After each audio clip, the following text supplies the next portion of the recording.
এক সাহাবী বলল, নবী আমার ছেলে মিষ্টি খায়, বেশি মিষ্টি খায়, এত মিষ্টি কিনে দেওয়ার টাকা আমার নাই, আপনি ছেলের নসিহত করেন। বিশ্বনবী বললেন, বাবু তুমি কি বেশি মিষ্টি খাও? ছেলেটি বলল, জি নবী খাই। বিশ্বনবী বললেন, যাও আগামী সপ্তাহে তোমার বাবাকে নিয়ে আবার আমার কাছে এসো।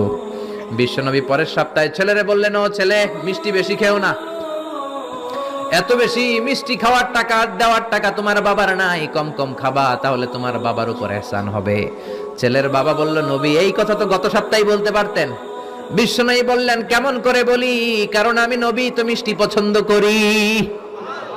এক সপ্তাহের ব্যবধানে নিজের অভ্যাসটাকে পাল্টালাম, মিষ্টি কম কম খাওয়া শুরু করলাম, আগে নিজে আমল করলাম, তারপরে তোমার ছেলেরে বললাম।